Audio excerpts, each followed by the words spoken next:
He paid $1 for a farm that nobody wanted. He didn't want it either. Not really. He just needed somewhere to sleep that wasn't the back seat of a truck. And when the auctioneer called out the opening bid for the old Aldrich property, 114 acres of overgrown orchard and collapsing outbuildings deep in Calder County, Vermont, Cole raised his hand before he understood why. Rex looked at him the way Rex always did when Cole made decisions he hadn't thought through. Patient. Watching. Willing to follow anyway. That was 3 days ago. Now Cole stood in the middle of an apple orchard that hadn't been tended in 40 years, watching his German shepherd dig. Not play digging. Not chasing a smell. Digging the way Rex used to dig on active duty when he had found something that mattered. Focused. Deliberate. Ears forward. Tail low and still. Cole had learned a long time ago to trust that posture. He didn't know what was buried under that tree. He didn't know that what Rex was about to pull from the ground would change the lives of people neither of them had ever met. He didn't know that the quiet, forgotten farm he had bought on impulse was sitting on top of a secret that had been waiting 78 years to be found. He only knew one thing. When Rex dug like that, you listened. Cole Mercer had spent 22 years in the United States Army.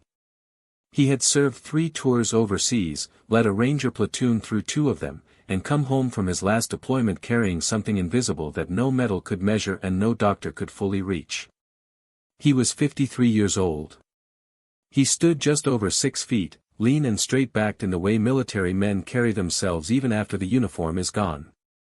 His hair had gone gray at the temples in the last 2 years.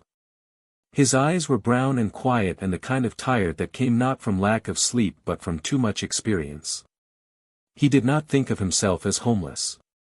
He thought of himself as between things. The apartment in Burlington had lasted 8 months after his discharge. The job at the hardware store had lasted 5. The relationship with the woman who had waited for him, longer than was fair to ask of anyone, had finally ended on a Thursday morning in February when she sat across from him at the kitchen table and told him, gently, that she couldn't reach him anymore. He didn't argue. He knew she was right. He packed a duffel bag and a toolbox and he took Rex and he drove north without a destination. That had been 14 months ago. Since then, he had done day labor on farms and construction sites across Vermont and New Hampshire. He slept in the truck when the weather was mild and in $20 motels when it wasn't. Rex had been his military working dog. When Cole mustered out, he had filed the paperwork to adopt him, and the Army, for once, had processed something quickly. Rex was 9 years old now, which was old for a working dog, but Rex didn't seem to know that. He moved the same way he had always moved, with purpose, with quiet authority, with a calm that Cole had leaned on more times than he could count. On the bad nights, the ones where the memories came back with the specific cruelty of things that had actually happened, Rex would simply appear at Cole's side. No whining. No pawing. Just presence. The weight of his head against Cole's knee. The sound of his steady breathing. Cole had gotten through 14 months on the road largely because of that breathing. The auction in Calder County had been listed in a free newspaper Cole had found at a gas station diner. Delinquent properties. Unpaid taxes. The Aldrich farm had been abandoned since the early 1980s according to the listing. No heirs on record. No creditors. Just land and buildings that had been slowly returning themselves to the earth. Cole had bid $1 on an impulse. Nobody else bid. He drove to the property that evening and stood outside the gate with Rex beside him, looking at the sagging farmhouse and the bare apple orchard stretching up the hillside behind it. Rex had walked straight through the gate without waiting. Cole had followed. That was how most of the important things in his life had started. The first 2 days on the property, Cole focused on the farmhouse. The roof had been losing its argument with the weather for years, but the structure underneath was solid, old Vermont timber frame, the kind built to outlast the people who built it. Cole patched the worst of the roof holes with materials from the truck bed. He swept out the main rooms. He found an old wood stove that still drew and spent one afternoon cutting the dead branches from the orchard into firewood. Rex spent those 2 days exploring. He moved through every room of the house twice, nose low, checking corners. He circled the barn.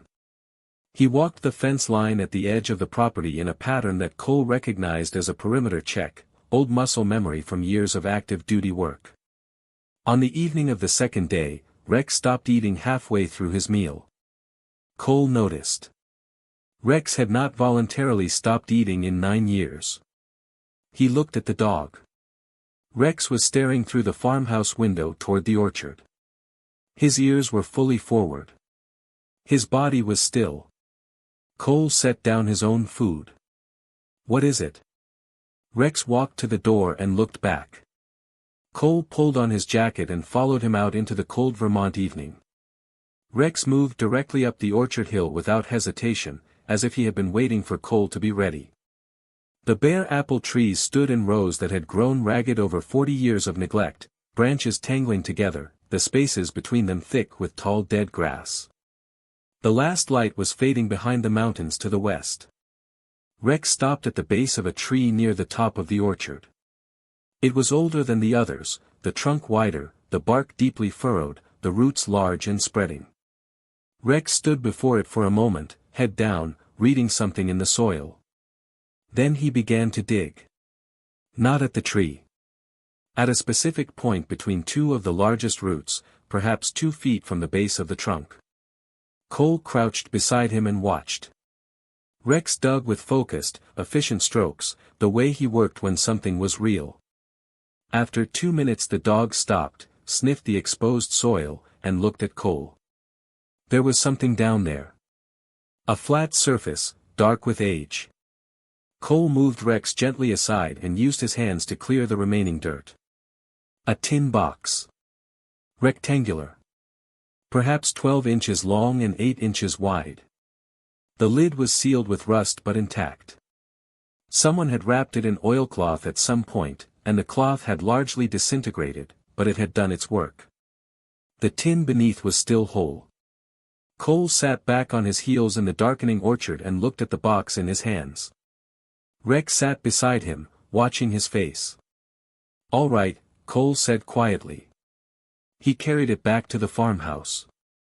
He opened the box on the kitchen table by the light of a battery lantern. Inside, wrapped in a layer of wax paper that had yellowed but held, were 3 items.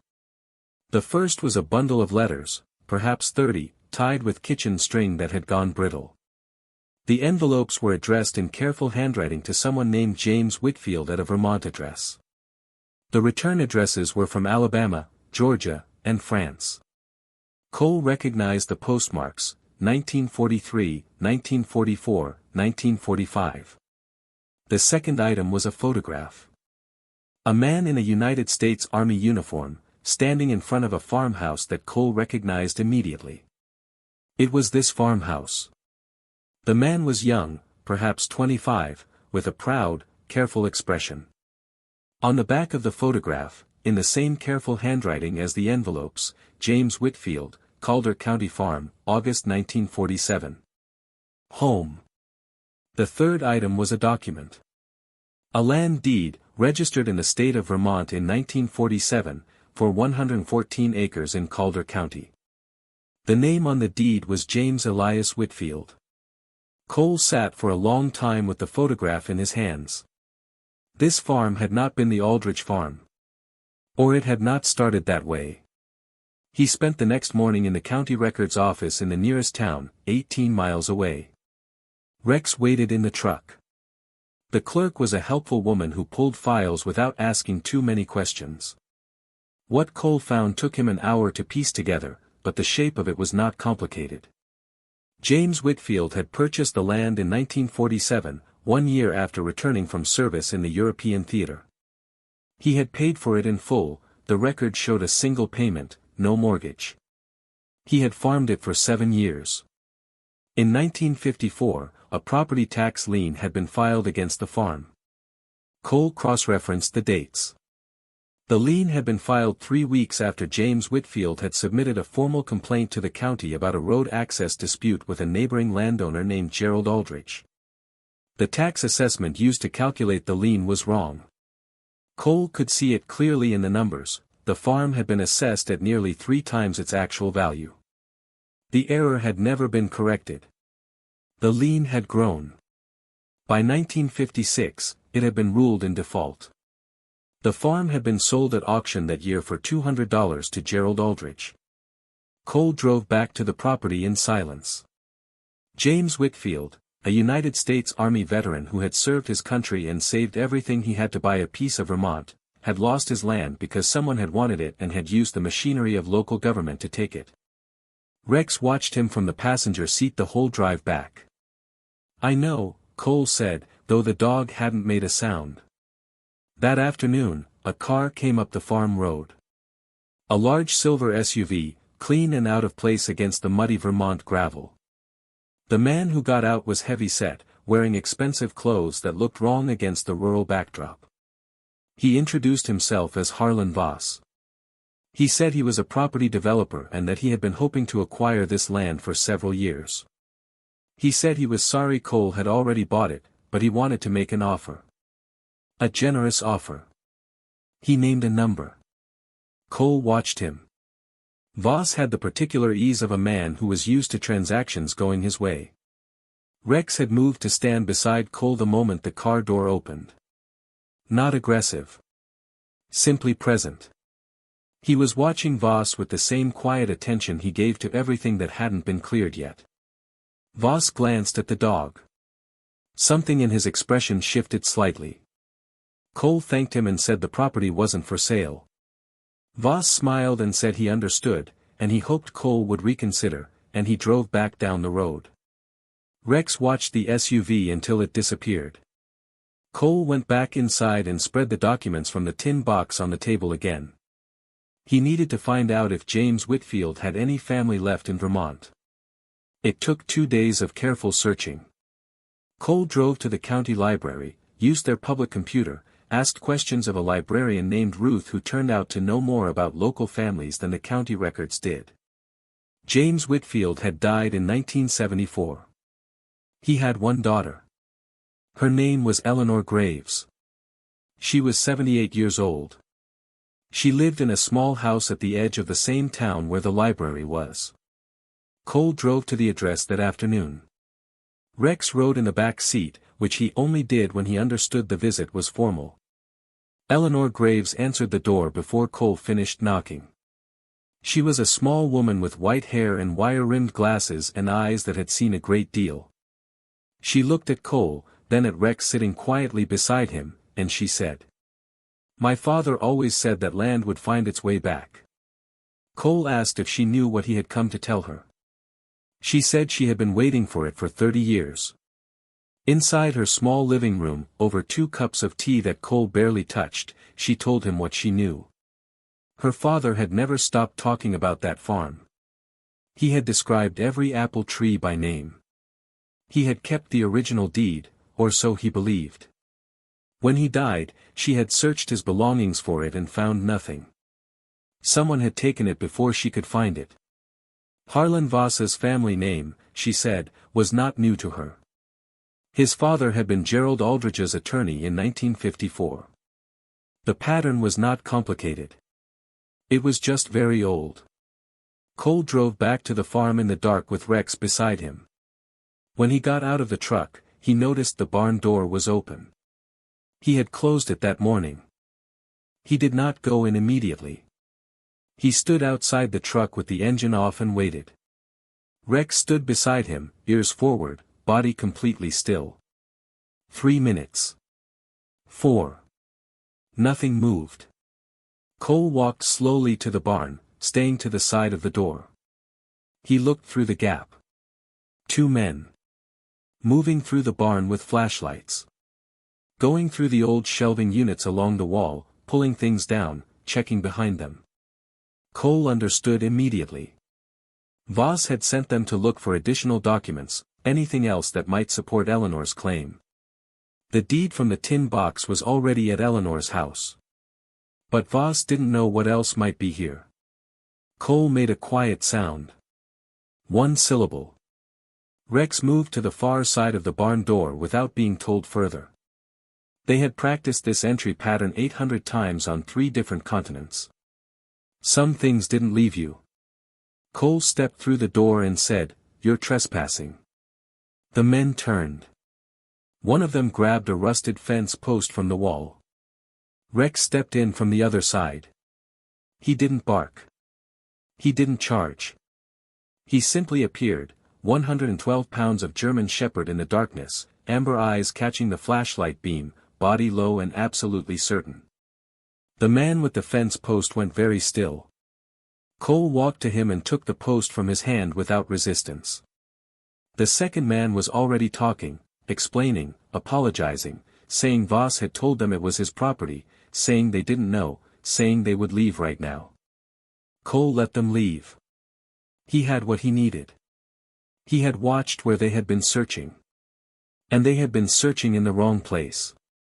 Because Rex was now standing in the far corner of the barn, at the base of the old stone foundation wall, pushing his nose into a gap between 2 stones.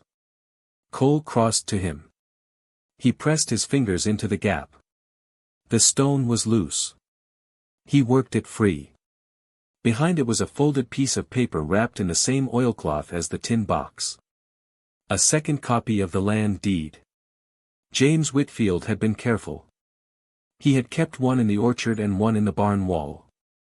He had known, even in 1947, that careful men sometimes needed more than one copy of the truth. Cole sat down on the barn floor with Rex against his side and held the paper in the light of his own flashlight for a long time. The next morning, he drove to the county courthouse. He met Eleanor there. She had brought her own lawyer, a sharp woman from Burlington who had been helping Eleanor with this case, on and off, for 20 years. The original deed and the second copy together built something that could not be dismissed. When Harlan Voss arrived at the courthouse that afternoon, summoned by his own lawyers, he walked into a room where the documentation was already on the table. He looked at the papers. He looked at Cole. He looked at Eleanor Graves, sitting very still and very upright in her chair. He did not look at Rex, who sat beside Cole and did not look away from him. The case did not resolve in a single afternoon. These things never do. But the documentation was filed. The process was begun. And Harlan Voss, for the first time Cole had seen, did not look like a man who was used to transactions going his way. 6 weeks later, on a Thursday morning in early December, Cole drove Eleanor Graves up the farm road for the first time in her life. She had never seen it before. Her father had lost it before she was old enough to visit. Rex rode in the back seat. He sat forward the whole drive, watching the road ahead. Eleanor was quiet for a long time when they came through the gate and the farmhouse came into view. The orchard hill rose behind it, bare trees against a gray Vermont sky. He described it exactly like this, she said finally. Every time he talked about it, it looked exactly like this. Cole helped her out of the truck. She walked to the base of the orchard hill and stood there for a while with her hand resting on the fence post at the edge of the lowest row of trees. Rex walked up and stood beside her. He didn't lean against her or put his head in her hand. He simply stood close, the way he stood close to Cole on the bad nights. Present. Steady. Eleanor looked down at him. "Thank you," she said. She was not speaking to Cole. The legal process would take several more months. The land would be transferred to Eleanor before spring, the county records corrected, the wrong undone in the way that wrongs this old could be undone, imperfectly, incompletely, but really. Cole stayed on the property through the winter. There was work to be done, the farmhouse needed more repairs than one season could hold, and Eleanor had asked him if he would manage it. He said he would think about it. Then he said yes. He slept in the farmhouse now, not the truck. Rex slept on an old wool blanket beside the wood stove. On some nights Cole still woke in the dark with the particular weight that combat leaves behind. But he would hear Rex shift on the blanket, hear the quiet exhale, feel the familiar presence in the darkness. And then he would sleep again. He had not fixed anything inside himself. He knew that. But he had found something he had been missing for longer than he had admitted, a reason to be somewhere specific. A place where his particular combination of skills and stubbornness and refusal to walk away from unfinished things had actually mattered. A German shepherd had led him to it. He supposed that was how it worked. Cole's story, and Rex's, reminds us of something that is easy to forget when we are carrying our own weight. Purpose does not always announce itself. Sometimes it is buried. Sometimes it takes a loyal dog to find it and a stubborn man to follow. Rex did not find that tin box because he was trained to. He found it because he was paying attention when Cole had stopped. That is what loyal dogs do. They keep watching when we have turned away. They keep searching when we have given up. They lead us back to the things that matter, even when we didn't know they were there. If this story touched something in you today, drop an amen in the comments below. Share this with someone who needs a reminder that it is never too late to find what you were meant to do. And subscribe, because we have more stories like this one. Stories of dogs and soldiers and the moments that change everything. God bless you. And God bless the loyal ones who never stop watching.